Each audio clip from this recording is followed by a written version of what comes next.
नमस्कार दोस्तों, आज की क्लास शुरू करने से पहले आपको सुनाते हैं एक अच्छा सा quote. Success is not final, failure is not fatal, it is the courage to continue that's counts. इसका मतलब ये कहना चाह रहा है राइटर कि जो सक्सेस है, जो सफलता है, वो आपका फाइनल नहीं है, आपके जीवन का फाइनल नहीं है। और अगर आप ज़िंदगी में फेल हो गए तो वो आपका फेटल नहीं है, यानी कि वो कोई चीज़ घातक नहीं है, आपको क्या नहीं करेगी, हार्म नहीं करेगी। तो जब भी इंसान कोई फेल हो जाता है तो इसका मतलब क्या है? इसका मतलब है कि वह ज़्यादा करेज के साथ में अपनी रेस को, अपने लक्ष्य को कंटिन्यू करे और अपने सारे एफर्ट्स लगा दें। उसी प्रकार हम जब एक अलग करेज के साथ में एक वापस से टारगेट को अचीव करने की कोशिश करेंगे तो हम अपना टारगेट अचीव कर लेंगे। ज़िंदगी में कभी उतार चढ़ाव आते ही रहते हैं, तो इनसे इंसान को हमेशा डिस्करेज नहीं होना चाहिए, बल्कि एक अच्छा पॉइंट देके, एक अच्छी पॉजिटिव सोच रख के हमें हमेशा अपने लक्ष्य के टारगेट की तरफ मुँह करके चलना चाहिए। और रही बात सक्सेस की, तो अगर हम मेहनत करेंगे तो सक्सेस हमारे हाथों में है और मेहनत करने वाले की कभी हार नहीं होती, कोशिश करने वालों की हमेशा जीत ही होगी। तो आज इस क्विट को विंस्टन चर्चिल का एक क्विट था, जो एक ब्रिटेन के अच्छे पॉलिटिशियन थे और जब सेकंड वर्ल्ड वॉर चल रहा था उस समय ये ब्रिटेन के प्रधानमंत्री भी थे। तो इनकी ये बात मुझे अच्छी लगी, इसलिए आपके सामने शेयर किया। चलते हैं आज के क्वेश्चन की तरफ। ये जो आप तस्वीर देख रहे हैं, ये अपने आज का पहले क्वेश्चन की तस्वीर है और इस क्वेश्चन में कह रहा है कि जो आयु सिद्धांत दिया था वो किसने दिया था। देखिए, मैं आपको बताना चाहता हूँ, ये है केले हैमिल्टन, ये है केले हैमिल्टन। इन केले हैमिल्टन ने ही हमें आयु सिद्धांत दिया था। जो मैट्रिक्स जो प्रिंसिपल था वो इन्हीं केले हैमिल्टन की देन है। तो ये थ्योरी का क्वेश्चन बन सकता है कि भाई आयु सिद्धांत, जो आयु मैट्रिक्स जो प्रिंसिपल वो किसने दिया था, तो यह जो दिया था हमें वो केले हैमिल्टन ने दिया था। नेक्स्ट क्वेश्चन पर अब चलता हूँ। नेक्स्ट क्वेश्चन पर आने से आए हैं, तो दूसरा क्वेश्चन जो हमारा था वो ये था कि ए तथा बी समान कोटि के प्रतिलोम वर्ग आयु है, तब तो निम्न में से कौन सा सही है। तो इस क्वेश्चन में कौन सा तर्क जो है वो सही है, तो हमें देखना है। देखते हैं, चलिए। अगर हमें एडजॉइंट ऑफ ए बी निकालना है तो सही है कि एडजॉइंट ऑफ बी और एडजॉइंट ए ये हमारा सही है। दूसरा है एडजॉइंट ए का इन्वर्स या एडजॉइंट ए इन्वर्स, ये भी हमारा क्या है, सही है, ये भी हमारा सही है। तीसरा है एडजॉइंट ए का जो सारणिक होता है, जो डिटर्मिनेट होता है, उसकी वैल्यू हमेशा क्या होती है, एक की वैल्यू निकाल के पावर n-1 कर देते हैं, यह सही आंसर है। और एडजॉइंट ऑफ बी जो होता है वो हमारा बी की पावर n-2 इंटू बी ही होता है, तो ये भी हमारा सही है। अर्थात ये चारों ही ऑप्शन क्या है, सही है। नेक्स्ट क्वेश्चन पर हम चलते हैं। नेक्स्ट क्वेश्चन आप पढ़िए। नेक्स्ट क्वेश्चन ये कह रहा है कि ए 3 कोटि के सारणी का मान है 3 है, तब उनके सेकंड के द्वारा बनाई गई सारणी का मान क्या होगा। याद रखिए, अगर किसी डिटर्मिनेंट की हमें वैल्यू दी रखी होती है तो जो डिटर्मिनेंट की जो वैल्यू होती है वहीं उसके सहखंड की वैल्यू होती है, सहखंड की सारणी की वैल्यू भी वहीं होती है। तो डिटर्मिनेंट की वैल्यू 3 दी रही थी, तो सहखंड की भी वैल्यू क्या होगी, 3 ही होगी। D option correct. Next question पर चलते हैं। नेक्स्ट क्वेश्चन आप पढ़िए और करिए। नेक्स्ट क्वेश्चन कह रहा है कि ए है वो 2 × 2 आयु है, तो ए जो एडजॉइंट ऑफ बराबर ए होगा, कथन दो है एडजॉइंट ऑफ ए बराबर ए होगा। तो इनमें से हमें बताना है कौन सा कथन सही है या कौन सा गलत है, कौन सा सही कौन सा गलत है। तो अभी हमने इसका मतलब पढ़ के आए हैं कि ये ए की पावर n-2 इंटू ए होता है। तो 2 है तो 2 की वैल्यू लिखेंगे, तो एक की वैल्यू 0 इंटू ए, तो ये ए ही आ रहा है, तो हमारा ये कथन सही है। नेक्स्ट जो क्वेश्चन है एडजॉइंट ऑफ ए, तो ये हमने पढ़ा था कि एडजॉइंट ऑफ ए का जो सारणिक होता है वो ए की पावर n-1 होता है, क्योंकि यहाँ पे 2 रखेंगे तो ए ही हमारा आंसर आ जाएगा, इसलिए ये भी हमारा सही है। नेक्स्ट क्वेश्चन की तरफ चलते हैं।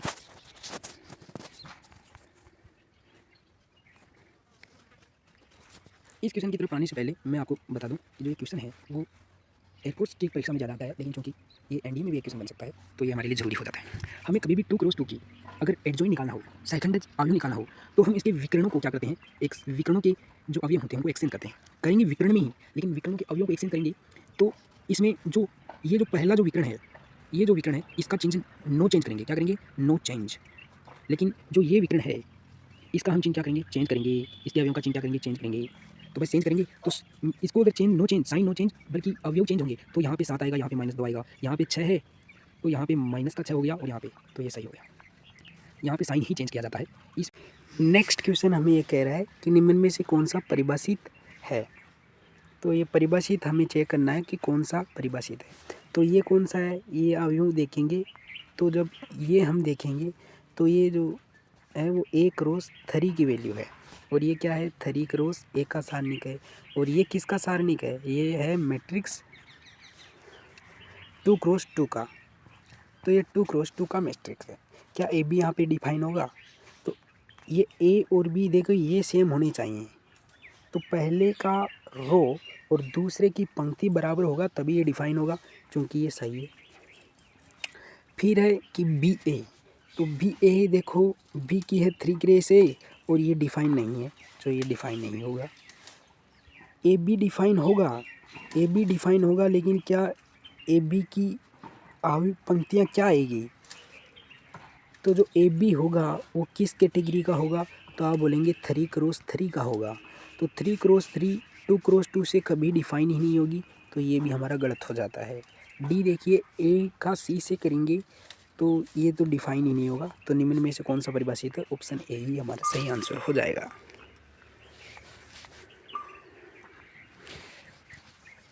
ये क्वेश्चन आप करिए। चलिए अब हम करते हैं। ये कह रहा है कि कोटि 3 के वर्ग आयु ए और बी इस प्रकार हैं कि जो ए का डिटर्मिनेंट है उसकी वैल्यू -1 है और बी की जो डिटर्मिनेंट है उसकी वैल्यू 3 है। तो इस चीज़ की वैल्यू पूछ रहा है। मैंने कहा कि जब भी डिटर्मिनेंट से हम कोई चीज़ निकालते हैं, तो जब भी डिटर्मिनेंट से कोई कांस्टेंट बाहर निकाला जाता है तो वो आयु की जो वर्ग आयु हैं उसकी कॉलम या रो के नंबर की पावर बाहर आता है। तो ये के को जब बाहर निकाला जाएंगे तो के की पावर n ए हो जाएगा। तो यहाँ से 3 को जब डिटर्मिनेंट से बाहर निकाला जाएगा, चूँकि 3x3 है तो 3 की पावर 3 बाहर आ गया।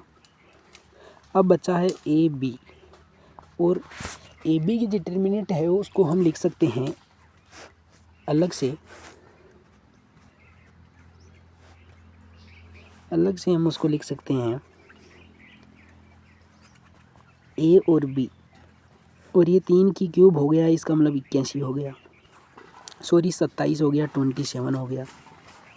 ये 27 हुआ। ए बी की वैल्यू हम अभी रखेंगे। तो जब ए बी की वैल्यू हमने रखी तो ये 27 गुणा -1 और ये 3, तो ये हो गया माइनस का 81 आंसर हो गया। ये जो बी ऑप्शन है वो करेक्ट आंसर है। चलिए अगले क्वेश्चन पर बढ़ते हैं।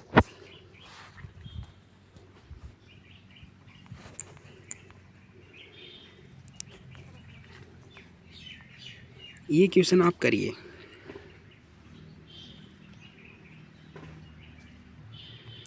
ये क्वेश्चन कह रहा है कि ए इनवर्स है, तब हमें बताना है कि ए की वैल्यू क्या होगी, क्या ये सही है, क्या ये कथन। तो इन दोनों कथनों को देखने के लिए हमें सबसे पहले ए की वैल्यू निकालनी पड़ेगी। तो हम जानते हैं कि कभी भी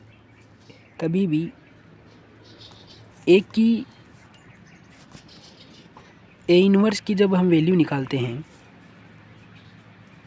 तो हमें 1/a की भी वैल्यू वही होगी, क्योंकि इन्वर्स ऊपर लेने पर इन्वर्स हो जाता है, इसको ऊपर लेंगे तो इन्वर्स हो जाएगा। अब हम इसकी वैल्यू निकाल लेते हैं। ए इन्वर्स दिया हुआ है, हमें ए की वैल्यू निकालनी है। तो ए की वैल्यू निकालने के लिए हम यहीं से देखते हैं 30, तो यहाँ से वैल्यू आएगी वो 1, ये 0 हो गया, ये 0 ही होगा, ये -2 -2 -1, ये 6 आ गई। क्या आ गई? देखिए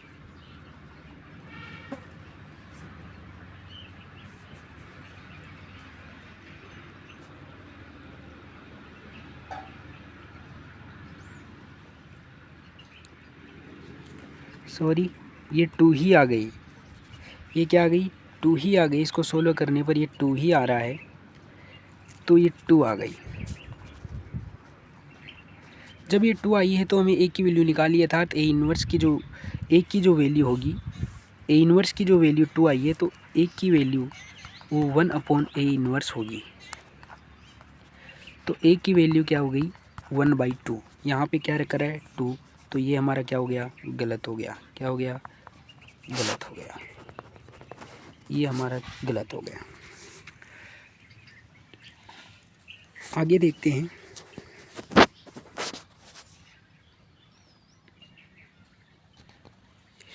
फिर ये कह रहा है कि एडजॉइंट ऑफ ए ये ही होगा क्या? तो देखिए एडजॉइंट ऑफ ए हमें निकालने के लिए ए इन्वर्स बराबर क्या होता है? 1/a की वैल्यू अपॉन एडजॉइंट ऑफ ए। ये आपको पढ़ा हुआ है। तो ये है एडजॉइंट ऑफ ए। ए की वैल्यू क्या थी? हमारे पास ए की वैल्यू 1/2 आई थी। हम 1/2 लिखेंगे तो 2, और वहीं एडजॉइंट ऑफ ए। तो इसको अंदर इंटू करना पड़ेगा। तो जब इंटू करेंगे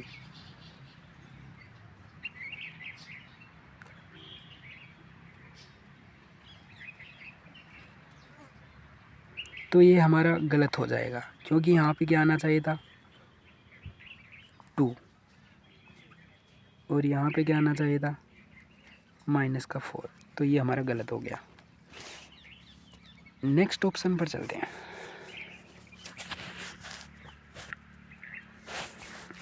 फिर है एडजॉइंट 4 क्या होगा। एडजॉइंट 4 का जो डिटर्मिनेंट है वो क्या होगा। तो एडजॉइंट 4 का जो डिटर्मिनेंट है वो हमने पढ़ा था कि a की पावर n-1 होता है। तो a की वैल्यू हमारे पास क्या आई, a की वैल्यू हमारे पास 1/2 आई, 1/2। तो उसकी पावर n-1, क्योंकि ये 3 क्रॉस 3 का है तो ये 2 आ गई, यानी कि 1/4। क्योंकि 1/4 नहीं दिया हुआ है, इसका मतलब ये भी गलत हो गया। और ए डेज की जो वैल्यू है वो 1/2 है, तो इसका मतलब 2 आनी चाहिए थी।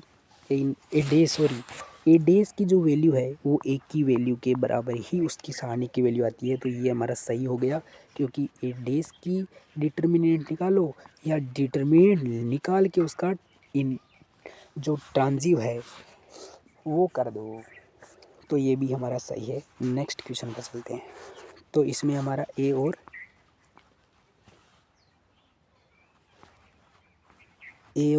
डी सही हो गया। नेक्स्ट क्वेश्चन पर चलो। चलिए नेक्स्ट क्वेश्चन देखते हैं। क्वेश्चन है कि ABC पॉजिटिव है, ABC हमारा क्या है पॉजिटिव है तथा कभी भी इक्वल नहीं है। और ये सारणी की वैल्यू क्या हो। जब भी इस तरीके से हो, पंक्तियाँ इस तरीके से होगी, पहली पंक्ति और पहला स्तंभ सेम है, दूसरी पंक्ति और दूसरा स्तंभ सेम है, तीसरी पंक्ति तीसरा स्तंभ सेम है, तब इसकी जो वैल्यू आती है या आप निकाल भी सकते हो, इसमें नहीं है, लेकिन निकालने जितनी मेरे पास स्क्रीन नहीं है इसलिए मैं डायरेक्ट इसकी वैल्यू लिख रहा हूँ। इसकी वैल्यू होती है माइनस का a + b + c